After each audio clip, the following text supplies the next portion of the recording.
The Rewind The Sports 60. Sports 60. From the city of big shoulders, the jewel of the Midwest, comes a sports show that's one of a kind. From iconic players to iconic stadiums to iconic teams, this is my kind of town. Chicago! And the Rewind Sports 60 is my kind of show. From Air Jordan to Sweetness to Papa Bear Hallis, this city works hard, but plays even harder. Danny Carlino and Jerry Riles bring you the Rewind Sports 60. Live. The Rewind Sports 60 starts now.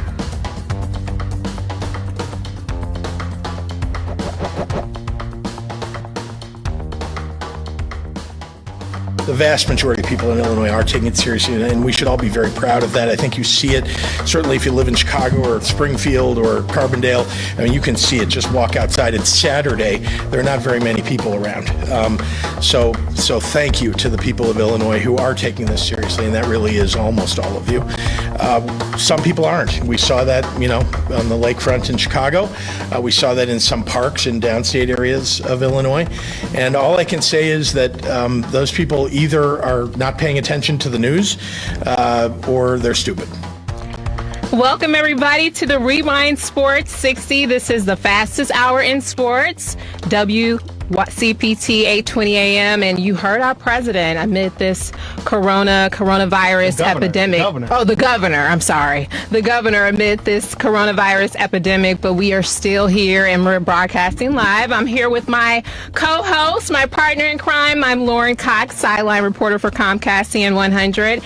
And I'm here with Jerry Riles, the amazing Jerry Riles. Jerry, oh my gosh. So in the midst of everything that's going on, I almost fell out of my chair with the news that we have on the Bears and the Bulls front. I mean, could we quite possibly have the Bears and the Bulls being a good team next year? We will have to see. And joining us, of course, is our guy, Dan Marver, the marvelous one. I definitely want to get his opinion, too, and kind of see his thoughts. But you just give me a little bit in terms of what shocked you the most when you heard of some of the news headlines going on in Chicago specifically. Well, the one thing that probably shocked me the most, Lauren Cox, and it's great to see you. I hope you're safe and sound. It's always a pleasure to get an opportunity to spend an hour with you talking sports and anything in the world of sports, anything in the world. But the one thing that I was that stood out with me was the press conference where pretty much the Bears press conference with Nick Foles on the conference call along with General Manager Ryan Pace and, of course, our head coach Matt Nagy. And they basically said it's an open competition for quarterback. Absolutely. It's an open competition. I couldn't believe it. I was happy to hear that. Believe it. Me too. Believe it. Excited about it. Yep. Yeah. And then also, too, with the Bulls and hearing that guard packs are out the door. I don't know. I still can't believe it. So we'll talk to some of our NBA insiders to get the full scoop on that, too. But what were your thoughts on guard and packs being reassigned? Well, John Paxson is a lifer for the Chicago Bulls with the Chicago Bulls organization. Jerry Reinsdorf loves him like he's a second son or something like that. And the one thing we know about the chairman of the Chicago Bulls, and of course the guy calling the shots for the Chicago White Sox, if he likes you, he's a loyal man. Yes, he is. And we've seen that over the tenure as far as John Paxson is concerned with the Bulls organization. Absolutely. Pax will be going upstairs to the advisory position. He was there before. So that's fine. That's fine. Gar, we're still not sure what's going to happen with him, whether he's going to be kicked out the door or he's going to be reassigned, become a scout or what have you. Right. But we'll get a chance to talk about that. But I'm glad that the Bulls are finally, Michael Reinsdorf, the president for Chicago Bulls, is finally saying, hey, you know what, Dad, I got this. We need to move forward. Absolutely. We need to move forward. Yeah. And it's like as if they're planning like it's the off season, even though we don't know if we're going to have a season or not. But what this move definitely told me was that they are planning now as if this is the off season. So what are your thoughts on that? I mean, potentially, what is it a wrap for basketball? I know they were talking about possibly playing some games in Las Vegas and some of the ballroom that are, some of the huge ballrooms. I don't know if you heard about that. What are your thoughts on the season? Yeah, I think that Adam Silver, I think he's going to be addressing the media or, addressing, everyone, I believe April 15th, right after Easter, to give us an update. But he's, like everyone else, kind of keeping an eye on what's going on with this pandemic to see if we're going to get over the apex, the curve of this thing, to flatten it as much as we possibly can. It's hard to say, Lauren. I don't think that we're going to get back to business as far as resuming the regular season and heading into the playoffs. If we do, I truly believe, and I joked about this on the podcast, the association with Dr. Lloyd Walton this week, that what I would do if I were the commissioner, and people are like, thank God you're not the commissioner, but what I would do if I were the commissioner, Silver, to be safe, what I would do, because the basketball season gets started in late October or somewhere around October, somewhere there, right? And most people aren't really in tune to the NBA around that time because these guys are, they're getting their feet underneath them. Some of them are working themselves into shape. And of course, the NFL is going on during the fall. Still watching football. What I would do, once we got past the curve, and we got to keep in mind the second wave that they're talking about regarding this pandemic. Second wave? Yeah, second wave we're supposed to be hitting. And some are projecting maybe around the fall. But this is what I don't mean to alarm you, Lauren. I don't mean to alarm you. But let's what get I would through do, the first wave first. Exactly. But what I would do, I would make sure that everything was okay. All right? That we got this thing under control. If there are vaccines out there, whatever the case may be. But I will start the remainder of this season. Okay. How many games are left? Maybe, 15, 20 games at the most. And, of course, teams are still jockeying for position. What I would do is have them finish out the regular season, maybe the last week in August, and play through, the couple weeks in September. And then I will start the playoffs. So I got September and October fighting for the playoffs. Okay? So we're going to end the playoffs. Say we'll play the championship, in November, middle part of November, right before, Thanksgiving. Okay. Give the players, Thanksgiving off, 10 days off, and then let's get started with the regular season of 2020, 2021. Because the big games really don't get underway until what? Christmas, December 25th. Okay. And shorten up that season, boom, and get right back in stride. Wow. That's what I would do. Okay. You satisfy the television contract. That money is already good. You satisfy the contract. And then they start players. next year the regular time? Regular time, Lauren.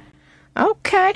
Now, are you proposing this beginning part? What do you think, Lauren? I'm still trying to work it out. The beginning part, are fans going to be there or are there going to be no fans? Well, again, if we get past this curve and this second wave of everything, and again, if we start the remainder of this season, 2020, if we start that September, take the month of September and get through the championship by October, I would gather that the fans would be, if we're all safe and sound. Sure. And with this administration, that's kind of hard to gauge on. Because you don't know what the hell is coming out. Well, you don't care what's coming out of his mouth, and he can be telling you all sorts of BS, right?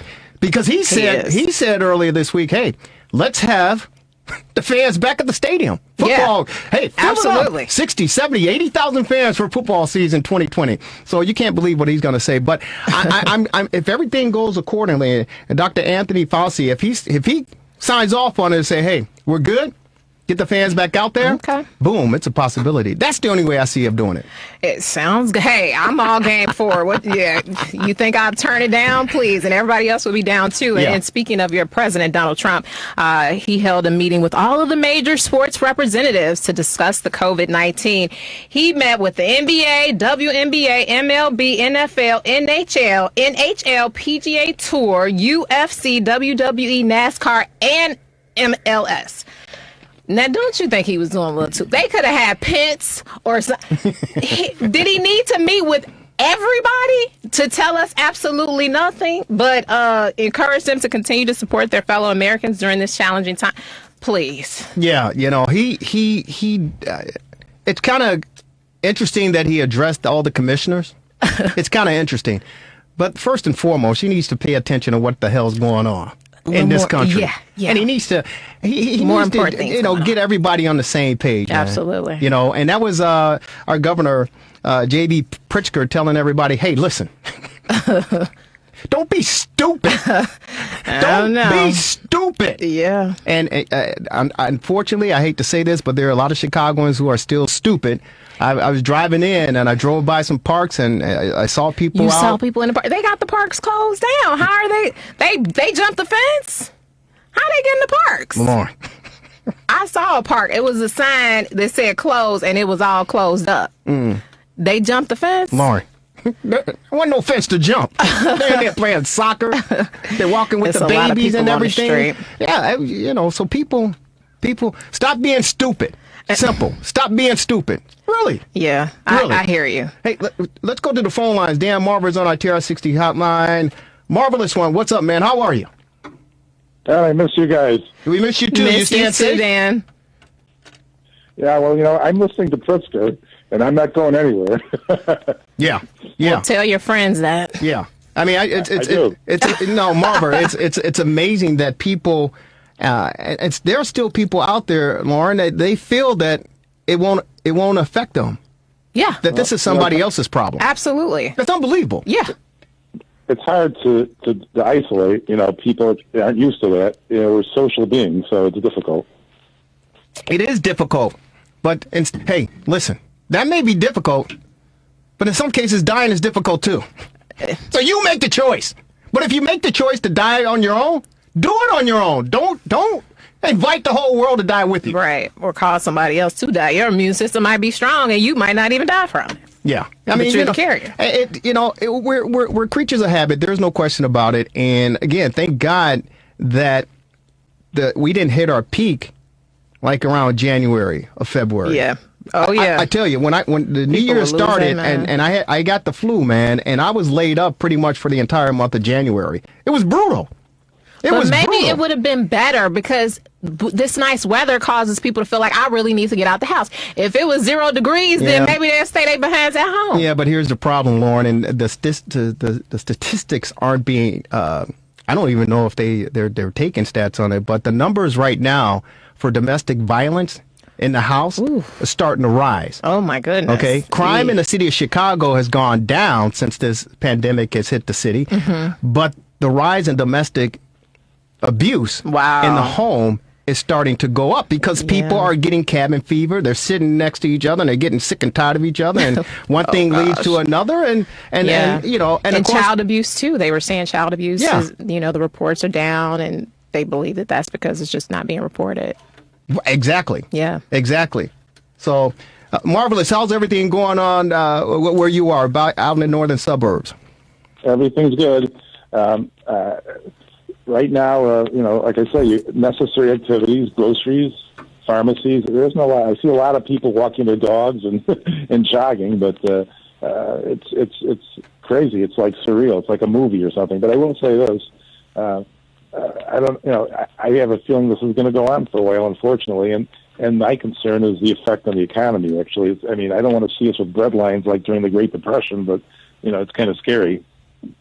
Well, right now, the way things are going, Marvelous, it looks as if hopefully we won't get to that point, but it's not looking good. They're saying the stimulus checks that the federal government is supposed to issue all of us here in the United States probably won't see that till, a few weeks down the road, hopefully in May, if not longer.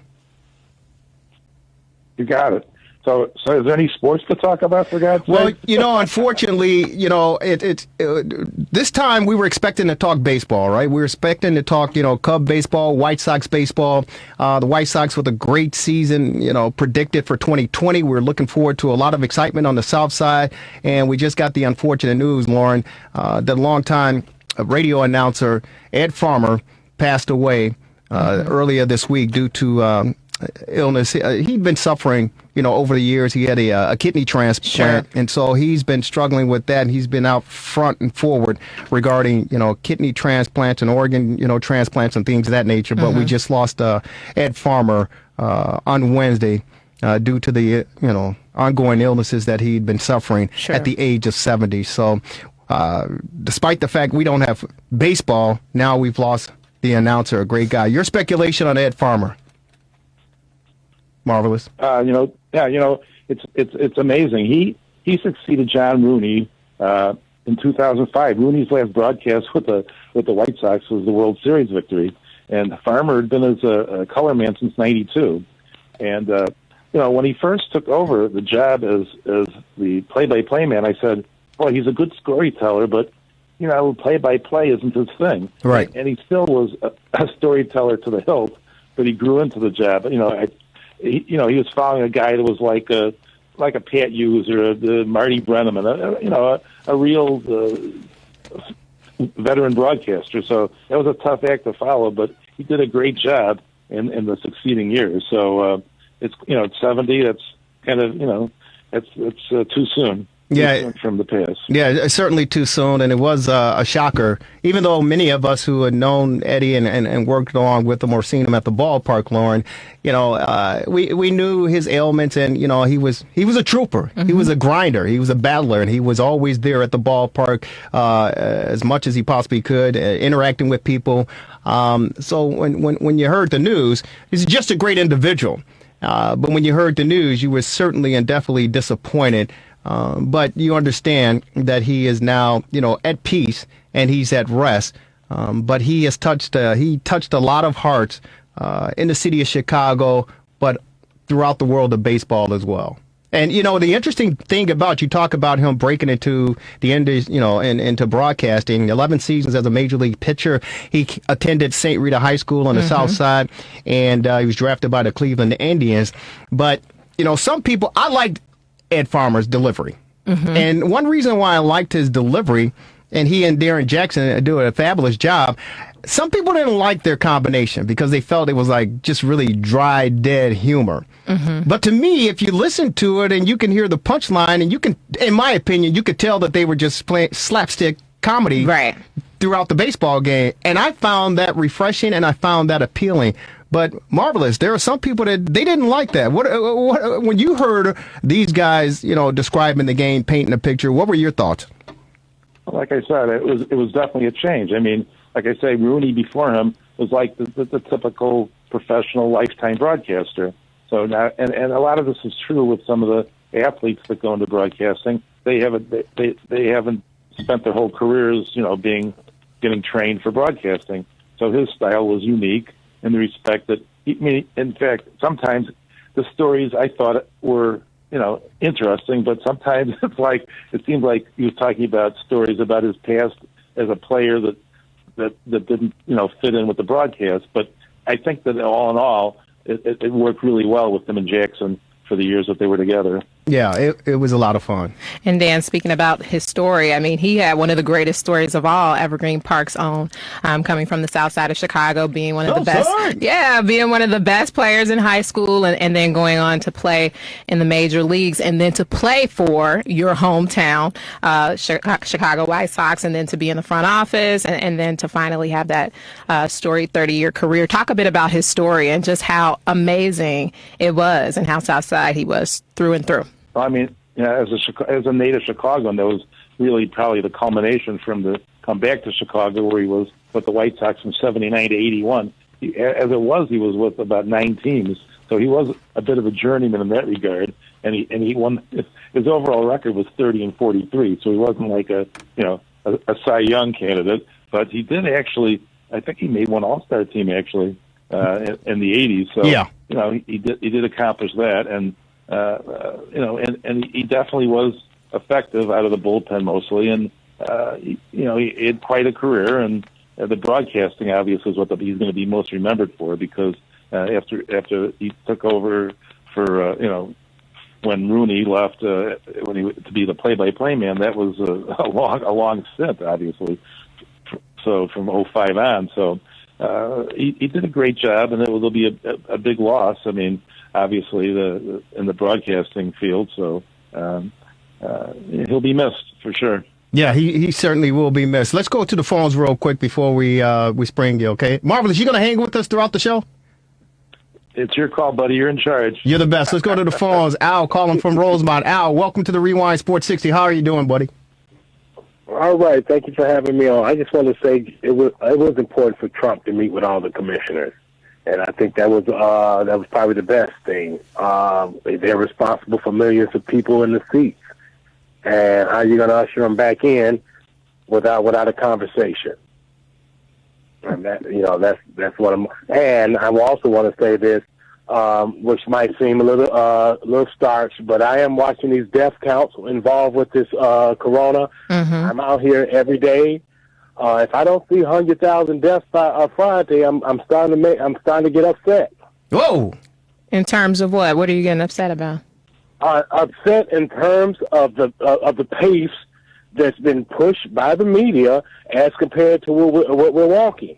We have 9,000 people, and every life is important. RP to everybody. Praise God. I swear, I'm not denoting any life, but at the pace, where's the 2 million deaths that we reported? All this stuff that we're waiting on from here. Everybody's sitting at home waiting on this stuff to hit. And I think by the Friday, if we don't have a serious death total up here, people are going to be having second thoughts. So wait a minute, hang on though, and Al, we appreciate your phone call, but you're saying that, help me get this right, because I get a little deaf in my ears, whatever. Are you saying? Are you? We're not banking on 100,000. We're not banking. So what are you saying? Is what is being pushed down our throats? We're saying everybody sit down because 2 million people are going to be swiped off the planet. Roughly 100,000, 2 million at some point. Okay, we're going to sit down. And we want to see what's going on. Friday, people are going to start to get antsy if we don't start to see the real panic of this epidemic.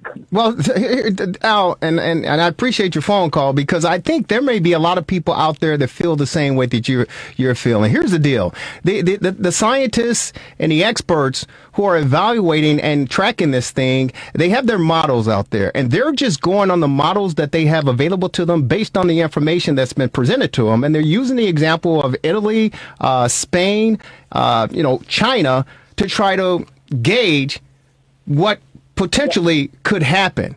All right.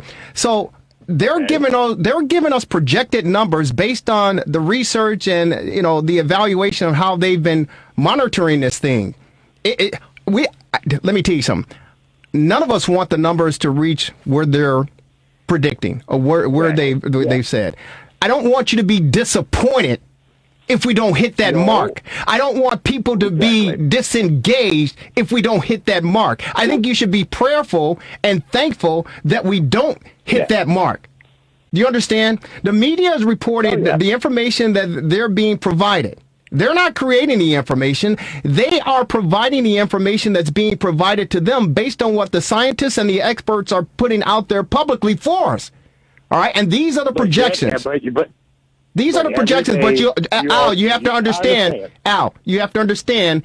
These are unprecedented times that we're experiencing and encountering right now. So whatever, the best thing to do is let the experts tell us to the best of their knowledge where they think we're going, and that's where they're trying to flatline this curve as quickly as we possibly can. The numbers here in Chicago, when you talk about the number of deaths, are already starting to decline. Today, I believe the numbers were 31 people died. Mm-hmm. Yesterday it was 43, I believe, or higher than that. But the point of the matter is, it seems as if based on the numbers that we're gauging, that we may start to decline. Really? With everybody still out like they are?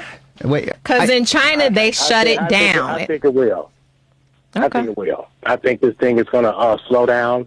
It's going to be nasty. It is nasty. And it's heartbreaking. New York, all this stuff, Chicago, 70% of the black people involved in this stuff are the deaths of black people. Well, you know what? And I said this, and Al, we appreciate your call. We got a guest on our TRS60 hotline. Thank you so very much and continue to listen. But I did say this. I said, when it first hit, I said it's going to affect the black and brown communities. And no, I'm not taking any sides or anything regarding race or economic positioning or anything of that nature. But because of the virus and the fact that there are so many African Americans in the community and Hispanic, people in the city of Chicago with pre-existing conditions, whether it's heart disease, whether it's diabetes, whether it's high blood pressure, if you get that virus, it's going to hit you. For sure. It's going to hit you. Lack of resources, lack of information. Exactly. all of that and the above and beyond. Absolutely. It's definitely disproportionately affecting the lower socioeconomic backgrounds and neighborhoods. Yeah, and we already heard there are 2 cases at Walmart on 95th near Western, near where I grew up, and 2 African-American workers at the Walmart passed away from coronavirus. Yeah. One was, I think, in his 40s, 48, and the other one, I think, was in his 50s, 56, but they both passed away within a matter of days after testing positive for the coronavirus. So it's definitely going to hit here in Chicago. And I think it's more than the 31 that they reported. I think it could be. I think it could be. For sure. You know what? We're on our TRS60 hotline. This guy is phenomenal. Following the Chicago White Sox, he's the beat writer for MLB.com. He's on the Rewind Sports 60. Let's go out to our hotline. Here's Scott Merkin joining us on the Rewind Sports 60 WCPT. Scott, how are you, buddy? Good. How are you all doing? We're doing okay, man. We're just trying to get through this coronavirus, COVID-19 deal. And, you know, we're just hoping that the numbers that are being projected as far as the number of cases and the number of deaths, we don't hit that number. We're hoping that we will be much, much lower, man. But we're all trying to hunker down. And I don't know if you heard the governor, but he said, hey, if you're out there, you're not paying attention, don't be stupid.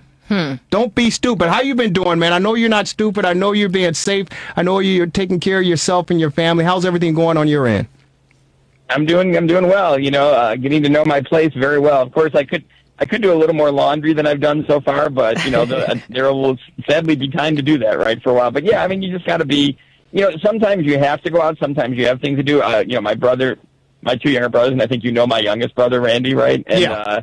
You know, our parents are 90 and 84, so they really can't get to anything, so we got to bring stuff to them. But aside from that, yeah, I mean, you have to be, you know, you go for a walk outside. It's nice to get some air and get out of your place and go for a couple blocks. But I think, but can you go for a walk though?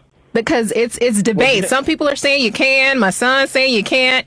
I'm like, I can't just step out. Can you go for a walk? Is that legal per the governor and the mayor? I should stress, first of all, I am way, way, way far removed from being any kind of expert on this. But I think, you know, I know it's changed a little bit in the last week. I know the mayor, when they first kind of closed the parks and the lake, she said that, you know, a walk around the block is fine, but you shouldn't be running a 10K out there. I think it's tough to stop people from just, you know, taking a walk. Just, you know, go if you want to go once or twice around your block just to get some fresh air. But keep social distancing, you know, stay, you know, was it 6 feet apart from people? You know, I mean, it's very easy to do. People walk outside to go to the grocery store, obviously, so if you want to take a little extra time for that.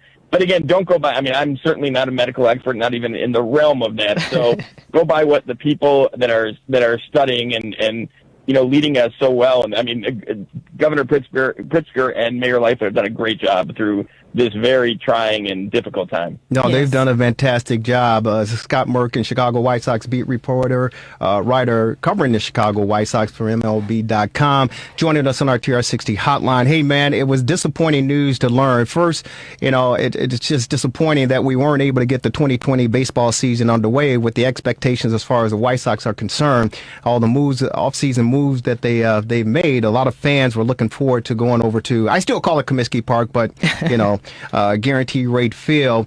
But we heard the disappointing, sad news of a lifelong Chicagoan, the radio booth, and Ed Farmer passing away at the age of 70. What were your thoughts when you heard him, and can you share some stories regarding Ed Farmer? Well, you know, I knew Ed, you know, for 18 years, obviously, that's how long I've covered the White Sox, and a great guy, a character, you know, a great storyteller, but a guy who also made you a part of the story through his giving nature, and just whenever you're around him, it created, you know, kind of memories. And unfortunately, I knew that he had, you know, was not in great health for the past year. Yeah. He came to spring training when I was home for a family function and did one game. And Darren Jackson, another great individual who, you know, is his broadcast partner for 11 years, has it been their 12th year, said that he was impressed how great Ed looked at that time. But unfortunately, you know, had a setback and passed away on Wednesday. You know, I wrote a column today on MLB.com about a few of the memories, and I you know, for some reason there was one, maybe 3 or 4 years ago, there was a flight that Darren Jackson, Ed Farmer, and I were all on. It was a commercial flight, and they usually fly, you know, with the charter, so they must have had something else to do. And I had the rental car, so I drove them from Kansas City Airport to Kauffman Stadium. And Ed Farmer was known for having, a little bit of a lead foot. So I'm sure I drove a little slower than he wanted. I remember we stopped at this KFC Subway mishmash, and he was giving me grief because I said I need to go to Subway because it's healthier than Kentucky Fried Chicken. And he said, well, I think you're flipping a coin at this point. But I wish I remembered, like the specific stories. I just remember laughing a lot and being engaged in the stories, both from, Farmio and DJ. And another thing, he was a huge Notre Dame fan, diehard Notre Dame. And I'm not talking not to make fun of Notre Dame fans, but the people who go to an Irish bar and suddenly feel the urge to be a Notre Dame fan. This is a guy who was basically unofficially part of the program. Sure. And in 2018, the Michigan-Notre Dame rivalry started up again, and I went to Michigan, proud graduate of the University of Michigan. Come on. And he talked to me early on about how he wanted to go, if the Sox were playing a day game that day, he wanted to go from Chicago to South Bend to see the game. And I'm like, well, there's no way you'll make it with traffic. And he goes, I'll make it if I have to take a helicopter, and you can go with me. And oh my gosh! It ended up they were both night games, so we couldn't go. But he was just that kind of generous, great character, and knew baseball inside and out. A little like Hawk Harrelson's demeanor on the air. I don't know if his play-by-play was what everyone wanted, but I think what he did, he was true to, and he was great at it. He was a great storyteller, knew the game inside and out, and just extended himself to people every chance he had, and just and a South Side guy. Grew up on 79th and Francisco, right? He talked about that quite a bit on the air. Went to St. Rita, right? And just just a true South Side Chicago, and he'll be missed. And hopefully, at least the pain has stopped for him, and he'll be in a better place. But he will definitely be missed 100%. He certainly will be missed. Merkin, I know you're short on time. I got to tell you that I was at St. Rita many moons ago, and when I got there, the two prominent names of St. Rita of athletes coming out of there, one was Dennis Lick with the Chicago Bears. I thought you were going to say him. Yep. And of course Ed Farmer, who was a stellar pitcher for the Mustangs over on the South Side. Those were the two prominent sports figures when I was back at St. Rita many moons ago. And, I looked, it was a pleasure having an opportunity to, meet and work with both gentlemen. And Ed Farmer, it was great to see him around the ballpark and listening to him. Again, I was one of, the fans that really enjoyed, especially he and DJ, their banter back and forth and the storytelling. They were tremendous. Yeah, it was fabulous. Great parent, yes. Yeah, and great individuals. He's certainly going to be missed. And real quick, man, before we let you go, do you see any baseball happening, man? I mean, we can't let this season go to waste. This team is primed and ready. They said July 4th, opening day. What are you seeing, Merkin? Yeah. Oh, my goodness. I mean, again, what I was saying before, it's just so difficult to predict because you just don't know how this thing is going to happen from hour to hour, right? Let alone week to week, and for sure, day to day. So while it may look, we'll probably know a little bit more. I hope we know a little bit more by the end of April, the beginning of May. But I know they're going to try. I mean, everyone certainly wants to try, but no one wants to put anyone in harm's way to get a season. But again, it's uninformed for me to say yes, it's going to happen, no, it's not going to happen, or yes, it's going to happen in this day. Let's just hope that everyone stays healthy, everyone follows the orders, and we're able to get everything back to normal, not just sports in a good period of time. You got that right. Very well said. Merkin, keep up the good work. We'll continue to read you and follow you, and hopefully we'll get a chance to see you at the ballpark, my good friend. All right, sounds good. Talk to you soon. Thanks, be good. Be safe. Scott Merkin joining us on our TRS60 hotline following the Chicago White Sox, reminiscing about the great late Ed Farmer who passed away. We transition. I got to say, everyone, thank you so very much. We're streaming live on Facebook Live. So if you're not in your cars anymore, WCPT 820 AM, keep us locked in on Facebook Live. If you miss any portion, you can check us out on our Facebook page. And, of course, go to the RewindSports60.com website as well. We transition. Gabe Salgado has a TR60 scoreboard update. We will get to him before we're out of here. We're commercial free. And, we got to keep rolling because there's so much happening, Lauren Cox, here in the world of sports, especially in Chicago. And we transition. He's on our TR60 hotline. We got two stellar individuals covering the NBA on our TR60 hotline. He is our analyst, Dr. Lloyd Walton, joining us on the Rewind Sports 60. He's only one of three former NBA players to carry a doctorate degree. That's awesome. Dr. Lloyd Walton, welcome to the Rewind Sports 60, man. How are you doing? Good afternoon, guys. How are you? I'm good. We're good. We're doing fantastic, brother. Thank you so very much. Hope you and the family are safe and well. And we're also pleased to be joined. I love this guy. He's phenomenal. He does the best. Hey, he's been covering the Chicago Bulls since only the Bulls, since the Michael Jordan era. But ladies and gentlemen, we're pleased also to be welcome on our TRS60 hotline, a veteran Hall of Fame NBA writer, author, and columnist. He is Chicago Bulls' very own, NBA.com. He's the legendary. He's phenomenal. He's Sam Smith on our TR60 hotline. Sam, how you doing, man? I'm always good, doing well after that introduction. Well, let me tell you something, Although gentlemen. I don't have a doctorate, so I'll be secondary. Sam, look, I'm giving you an honorary doctorate as of today. Okay? Well, I mean something from the guy who ran Oscar Robertson out of the NBA. Oh, God, please stop it. Dr. Lloyd Walton. We're looking, they say, man, if we could get Lloyd Walton, what do we need Oscar for? Oh, God. Okay. Yeah, Sam, you know Dr. Lloyd Walton, and I remember him from his heydays with the Milwaukee Bucks, and I was a big fan of him because he was a scrapper, he was a grinder, he was a true Chicagoan. He played when the game was really, really tough, and I really admired him from afar because I was a little guy, little than Dr. Lloyd Walton, but when Lloyd Walton was handling the pumpkin, as they say out there on the court, and he was scrapping and he was doing everything that he was doing on the court, man, I was like, that cat got some handles. He's not bad, Sam. So he is. I can see him running a big O out of there. Hey, but Sam, he did his best. Yeah, he did very well, no question about it. Hey, Sam, we'll start with you. The big news coming out of the Chicago Bulls camp. First of all, both these gentlemen doing okay regarding this coronavirus and COVID-19? You both staying safe and sound? Well, if we weren't, we wouldn't be doing this. Don't start with Sam. Don't start with me. Don't start with me, Sam. Don't start with me.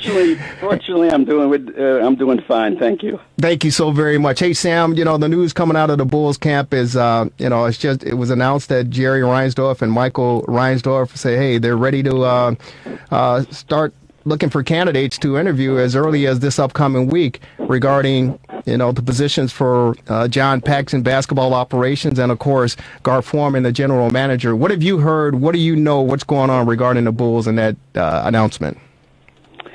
Well, technically, I know how things work. Technically, they haven't announced anything. And I think if you check, you will not see a single Bulls comment or quote from Michael Reinsdorf or Jerry Reinsdorf or John Paxson. So right now it's all sources and speculation and things like that. I don't doubt it. I don't doubt the reports, but it's not coming. It's not. The Bulls haven't announced anything. Just to be technical about it. But yeah, we've heard talk about this. Much of this season, probably starting at the All-Star break, speculation, and I think they're in the process of right now in trying to get permission. Because all these names have come up, work for other teams, and there are always issues with that because making it more complicated is obviously the postponement of the season, at least at this point. So we don't know what's going to happen with the NBA the rest of this season, about the draft, and a lot of these guys names mentioned have been people working on the draft for their teams. So can they go and change jobs? Can they get out of their contracts before the draft? There's a lot of proprietary information they have. If you've worked on the draft, say for Denver, then can you come to Chicago before the draft? Then you've got all the information. So there's all those sort of issues. But I believe come next season, whenever that is, that the Bulls will have a new management structure. Okay, Doc, and looking at hopefully that is true and that is the case. My question is, where do they look? They're talking about Denver Arturas, Karnisovas, Toronto's Bobby Webster. Where do they look if they are indeed going to make this change like we think they're going to make? Well, those those are names that have been. Are you asking me, Sam Smith? Dr. Walton. Go ahead, Sam. Go ahead. Go ahead, Lloyd. Go ahead. I talk already too much. No, you don't. You're a wealth of knowledge, but I just think that there are a number of guys in place with different organizations, even those guys who are assistant general managers who are waiting for the opportunity. The bottom line is really, really simple. Do you have enough experience, and do you have a vision for this organization that can move them forward? And I know the guy from Denver a little bit. I know the guy from Toronto a little bit, probably better than the guy from Denver. Mm-hmm. And I don't think you could go wrong, but the thing about it is that both of them have a resume that you can look at, right, as opposed to an assistant general manager who probably has not had enough experience or hasn't had enough deals and negotiations and things of that nature. But if you could pull off a deal to get either one of those guys, I think you'd be ahead of the game. But what kind of vision do you have for this roster? Because I don't know how Sam feels about it. I didn't think it was a bad roster at all. Honestly, I thought it was bad coaching and development. Right. And when you can get past there and get the right coach and the right kind of assistance for this player development, I think you're ahead of the game. And once upon a time, and we had this, and I'm not talking about during the Michael era. I'm talking about not too long ago when we had this guy named Tom Thibodeau, in my opinion. Mm-hmm. He had great assistants that worked guys and developed them. And you look at where they drafted these guys at, like a Taj Gibson, like a Jimmy Butler, and how they developed them. That's what I look at. What do those players become? And that tells me that they could develop players at that time. Now, we don't have those guys anymore, those assistant coaches. So in my mind, I'm looking for somebody like that who can bring in great assistance position-wise to help develop your players, because the talent, in my opinion, is there to be able to build on and move towards, making the playoffs, vying for a championship in 2 or 3 years, at least winning a conference. Let me say, not a championship, but winning a conference in 2 or 3 years. Sam, do you agree that the roster is in place? Yeah, actually, I think it's a great job for that. For what Lloyd said, or Doc, if I'd like to call him that. I think it's a great and appealing job because, and unfortunately, what the community is upset about it's been a tremendous underachieving team. There's a lot more talent there than they produce. Now, injuries, no one likes to hear about it, but they really have had a lot in multiple years, and so none of these guys, Markin and Dunn, none of them have played full seasons for 2 or 3 years. So that impacts what's going on. And Zach Levine was just coming back from his knee injury. So yeah, I do think. But kind of the exciting thing to me and the interesting thing is I really believe that the Bulls will be serious about this, and from what I understand, a lot of this is initiated, by John Paxson. That he really believes in the need for this too. So it's not like some guy hanging on to his job and is going to interfere or something.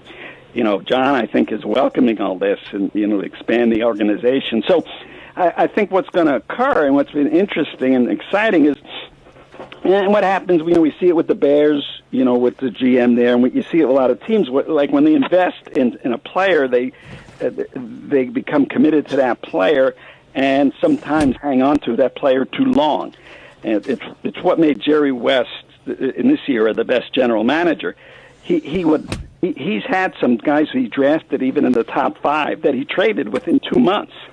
Because he looked at him and said, "Well, he's not who I thought he was. Let me get rid of him." And so I think that's will be an interesting thing, is that some of these players who have not performed maybe to the level, there's someone new will come in and say, "Well, this is not my vision of the kind of team I want, the kind of players I want." And so I think there's also the possibility with talent there, with some changes and mixing it up. But I do think I agree, it's a great job. One thing I wanted to add was, even though, these names are a lot of people hadn't heard from, no one had heard of Sam Presti when he was working in San Antonio. Then he went to Oklahoma City and, was becoming well-known. No one heard of Mazir Ujiri, R.C. Buford. Mm-hmm. You got to start somewhere. You got to start somewhere before you become someone.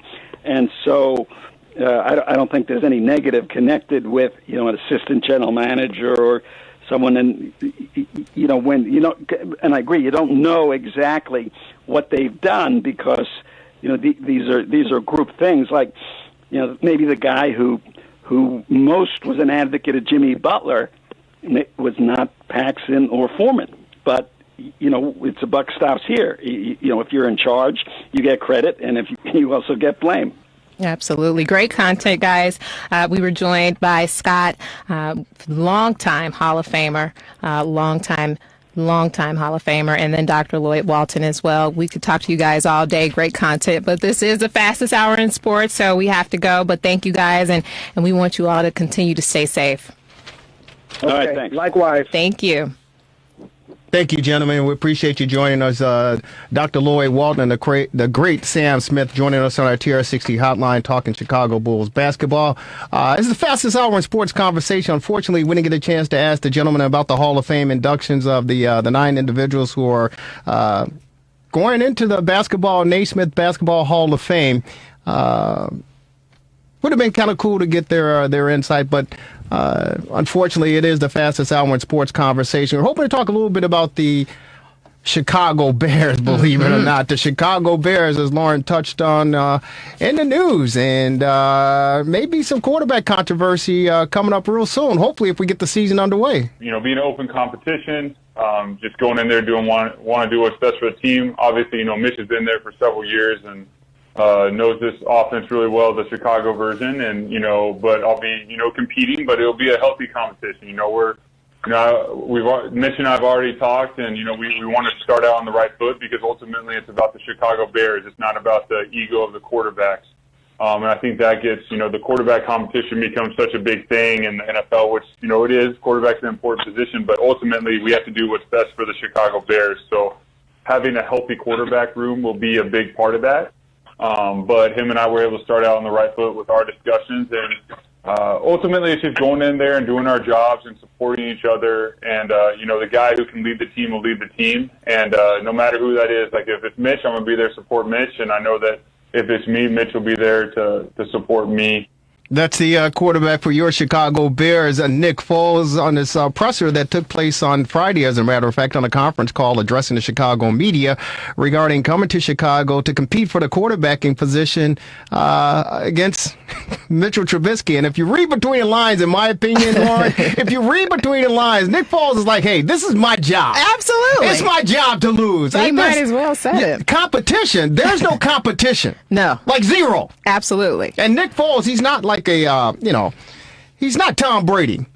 Hell, he's not even Terry Bradshaw. He is compared to Trubisky. He thinks he's Tom Brady. He certainly should think that he is. He certainly should think that he is Tom Brady. And I hope that Mitchell Trubisky is working his tail off. I hope he's working his tail off. I don't know if it's going to help him. It's not going to help him. No. It's not. And Nick Foles is saying, hey, you know what? Hey, we're going to compete. I'm going to support him. He's going to support me. Please. But I was you talked about one of the surprising things. I was surprised to hear that, there is going to be legitimate quarterback competition in the Bears camp whenever that gets underway. Ryan Pace, the general manager, said, hey, you know what? Mitchell Trubisky is our starting quarterback for 2020. He said that. He publicly came out and made that comment. I don't know if it was January or early February, but he said, hey, Mitchell Trubisky is our will be our starting quarterback for 2020. Now, I don't know if he's talking about preseason or what, but he said that Mitchell Trubisky will be our starting quarterback. But you can believe Nick Foles, at the end of the day, is going to take the reins of this offense and move it because he knows the offense of Matt Nagy. Absolutely. He knows the offense. He knows the coaches on the staff who he had some time with in Philadelphia. Yeah, very comfortable. So it's just I got to commend Ryan Pace for making the move. Well, how about he had to make the move? He was on the absolute hot seat with all of the good quarterbacks that he could have drafted.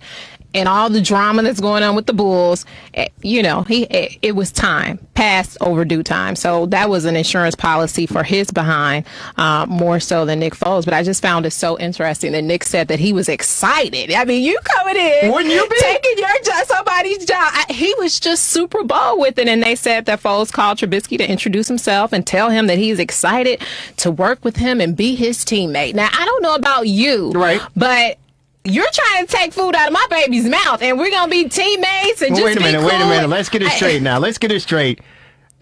Mr. Trubisky is getting paid. He's getting paid. Yeah, but he about to be out of here. Taking no food out of his baby's mouth. They don't need both of them. I wouldn't be so cool with all of this. And that just speaks to Trubisky and just how the way he moved. The fact that Nick thinks he could come in and he's so excited. And, you taking somebody's job. Right. Well, that'll show you what type of man, what type of competitor Mr. Trubisky is. Because you're absolutely right. It's just human nature. If anybody comes to the door and they say, hey, good to meet you, and you know that they're going to be taking your job. And they bowl with it. You're going to start flexing your muscles a little bit and say, come wait on, a minute. Mitch. So, yes. And I get it. But it's all about competition. At the end of the day, it's all about winning. Sure. And we know that Matt Nagy is like, hey, wait a minute, Ryan, this isn't my guy. And look at the defense. Yeah. We don't have long with this phenomenal defense. Like, it's time. Let's go. This isn't my guy, so I'm not going down with the ship. Not with this guy. Can you blame him? No, I can't blame him one bit. I'm glad that I was kind of surprised a little bit that Mitchell wasn't on the call. He didn't need to be on the call, but if he had to... I would have been on the call. Don't have no calls without me. Right? Because you got the general manager on the call. This is my team. I'm quarterback. You got the calls head without coach, me. Right. Mitch, you got the head coach, and you got the new quarterback coming in. It's like, hey, wait. What am I, chopped liver? Yeah. Well, in essence, you are chopped liver, but... He came in like, this is his team already. This is not good. Isn't that what you want from a quarterback? Yes. I'm not complaining at all. Yeah. Surprised. That's Jim McMahon when he came in. You probably, yeah. But when Jim McMahon came in, the fans are like, "Who the hell is this cocky cat?"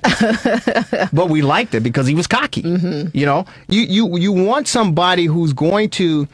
He's the quarterback of your Super franchise Bowl football team, and you want somebody who's going to come in with an attitude. I don't know about you either. But when Mitchell Trubisky, when they would show video of him trying to pump up the team, before the game, the pregame hype, and he's trying to pump up, I wasn't sold on it. I don't know about you. I wasn't sold on it. He didn't motivate me to go out and run through a wall. No. I just didn't, he didn't do that for me. Mm-mm. So I don't know. Anything else, Lauren? It is the fastest hour in sports conversation. Anything else? Fastest hour. No, just, like I said, I cannot believe the two events from the Bulls and the Bears just knocked my socks off. I could not believe it. So happy to hear both of those newses. Both newses on both fronts. There you go. I'm just excited. There is a light at the end of the sports tunnel, and if we can get the Bulls and the Bears going in the direction that they need to be, then we have something to look forward to. People. No, we certainly have something to look forward to, and we want you to continue to look forward to the fastest hour in sports conversation on WCPT, the Rewind Sports 60. Yours truly, Jerry Riles. I want to say thank you to our guest, the marvelous one, Dan Marver on the TRS60 hotline. Hey, man, thank you. Great to hear your voice. Stay safe. Be careful out there, and we're going to get through this together. We'd love to say thank you to Scott Merkin for taking some time out, MLB.com, White Sox beat reporter, and, of course, the legendary, the Hall of Famer. Ladies and gentlemen, he's the best in the business covering Chicago Bulls and the NBA basketball, Sam Smith, NBA.com, along with our analyst, Dr. Lloyd Walton, NBA Players Association senior counselor. It's been a blast. Stay safe, Lauren. Stay safe. Don't be stupid out there in the parks, Build everybody. Up your immune system. Stay in the house. Gabe Salgado, we apologize for the missing your bottom of the hour TR60 scoreboard update. Take it away, buddy. Close us out. Hey, Gabe. TR60 Sports Update is sponsored by the Monster Education Foundation. Former NFL kicker Tom Dempsey, who played for 5 teams in the 1970s, died today at the age of 73 due to complications from COVID-19, according to his family. Indiana Pacers general manager Chad Buchanan has turned down an interview request from the Bulls, who are looking to replace Gar Forman and revamp their front office. The Bears will be conducting some of their off-season workouts virtually due to the coronavirus outbreak. Illinois Fighting Illini guard Alan Griffin is transferring to Syracuse, and DePaul University has given Blue Demons basketball coach Dave Lato a contract extension suspension, which will keep him at the school through 2024. This update is sponsored by the Monster Education Foundation, MEF, empowering the next generation of leaders. Go to monstereducationfoundation.org to learn more. I am Gabe Salgado sending out a big thank you to the healthcare workers, first responders, law enforcement, and National Guard troops who are on the front lines fighting the COVID-19 outbreak. And you're listening to the Rewind Sports 60 on WCPT 820, Chicago.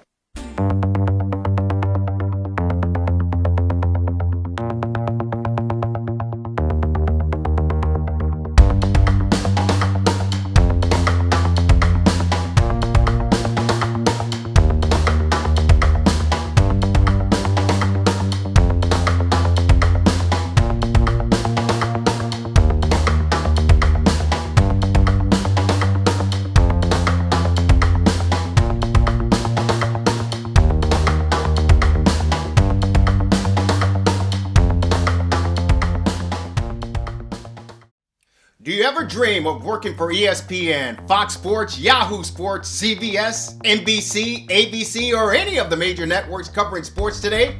Well, you may be one step closer to reaching your goal.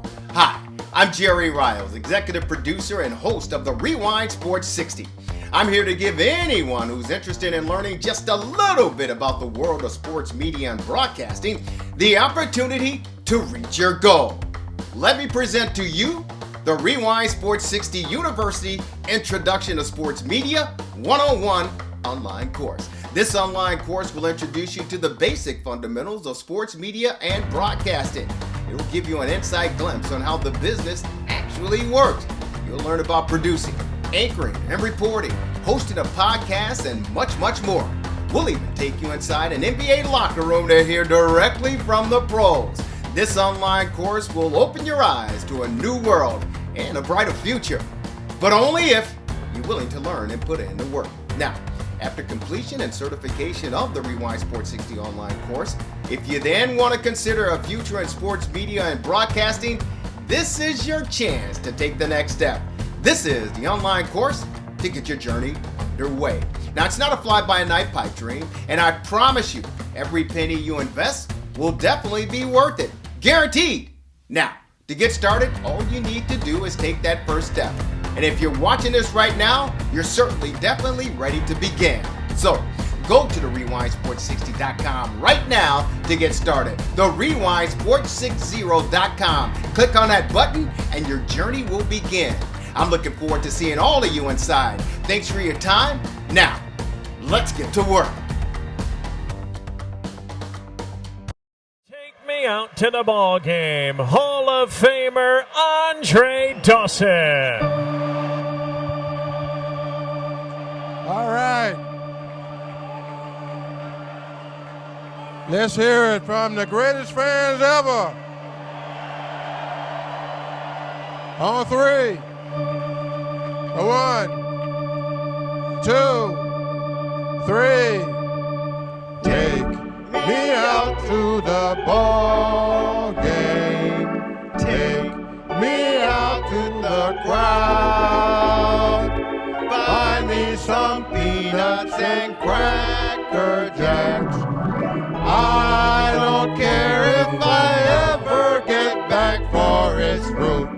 Root for the Cubbies. If they don't win, it's a shame. For it's 1, 2, 3 strikes, you're out at the old ball game. Hey, let's get some runs. Thank you.